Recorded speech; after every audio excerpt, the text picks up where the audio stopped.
Welcome to Planting the Seeds 101 with Papa V, where we are saved by grace through faith. Therefore, we keep the commandments of God.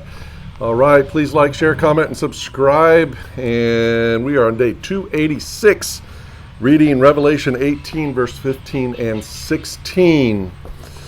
All right, let's find out about the harlot in Babylon again. Today's title is Seducing the Elect. The merchants of these things who become rich by her will stand at a distance for fear of her torment, weeping and wailing and saying, Alas, alas, that great city that was clothed in fine linen, purple and scarlet, and adorned with gold and precious stones and pearls. Revelation 18, verse 15 and 16. Just as the kings of the earth in Revelation 18, verse 9, benefited from their unholy connection to Babylon, so also the merchants of the earth, in verse 11, stand at a distance for fear, in verse 15. As though she were a giant ship struck by a torpedo, they do not want to be caught in her rigging and pulled down as she sinks. Babylon deceives the world in multiple ways. Her dazzling attire is one of the ways people are led astray. Rather than being strictly about clothing, the verse illustrates to us that it is with a superficial outward appearance that she deceives. Babylon is a religion of externals, beautiful adornments, imposing displays, meticulous ceremonies, and grand cathedrals. Babylon similarly attempts to cover herself in fine linen, which are told symbolizes the righteous acts of the saints in Revelation 19, verse 8. She performs good deeds that she may have glory from men, Matthew 6, verse 2.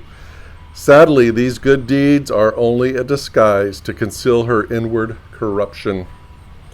And while purple is the color of royalty, together with scarlet and gold, it makes up the colors worn by the high priest in the Old Testament.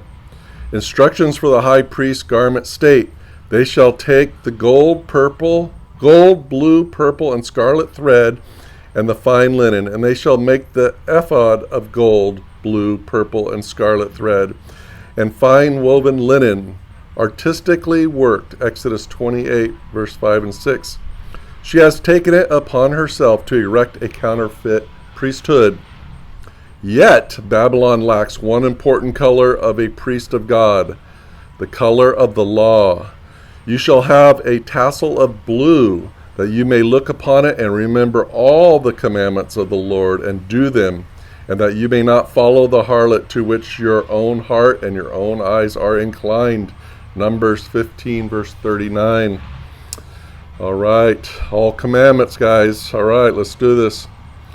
The lack of righteousness of Christ shows that all her works are for naught. For he who says, this is a good one here, for he who says, I know him, and does not keep his commandments, is a liar, and the truth is not in him. 1 John 2, verse 4. All right. Are you keeping all his commandments? All? I hope so. The prayer, Lord, I stand alone on your word. Everything else is sinking sand and leads to confusion. Amen. For further study, you can read Deuteronomy 11:16, Matthew 7:24 through 27, and Mark 13:5, 6, and 22. Remember, we keep the commandments out of love, not to get to heaven. We do it because Jesus died on the cross for us, and that is a sign between him and us that we belong to him. All right? Love you. Blessings.